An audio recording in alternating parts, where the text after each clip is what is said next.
palabahan, yan ang aming katangian. Sama-sama sa kasiyahan at pati nga rin sa kalungkutan. Kahit anong mangyari, walang iwanan. Ang aming palahan, ito ay isang yaman. Kahit saan pa man, kami isang tatak si Bemyan. Tatak si Bemyan.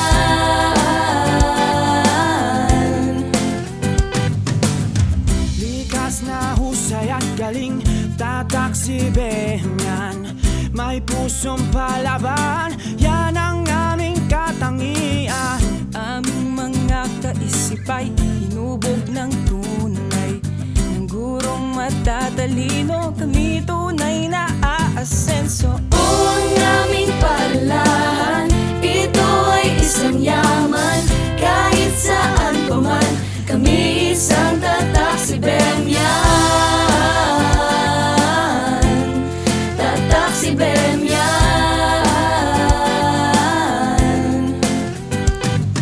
Kami kabilang sa nahirapan, saksi sa lahat ng pinagdaanan. Panahon at pagod ang aming puhunan, sa ganon makamit ang paroroonan. Kilang na malayo ang pinanggalingan ng baon, kapos man ayos lang di hadla. Ang mukhay ko paspas sa lumang larawan, dahil sa gawain na kinakailangan. Tapusin ko minsan ay nasanay, di matulog di kumain, mas marami pang gawain na nakahain kaysa sa pagkain sa lamesa namin. Sarili sinanay para sa pangarap, sa amin ni inay at pati ni itay. Si Bem ang pangalawa naming bahay, nagbigay ng kulay sa aming buhay. Ito'y mahahanap,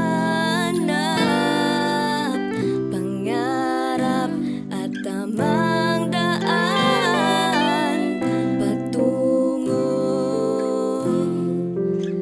sa magandang kinabukasan.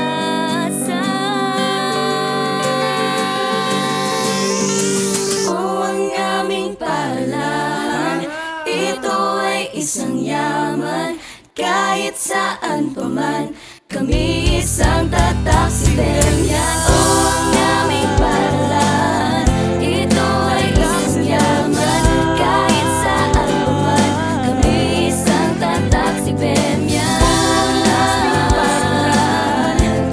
Tatak si Bemyan. Tatak si Bemyan. Tatak si Bemyan.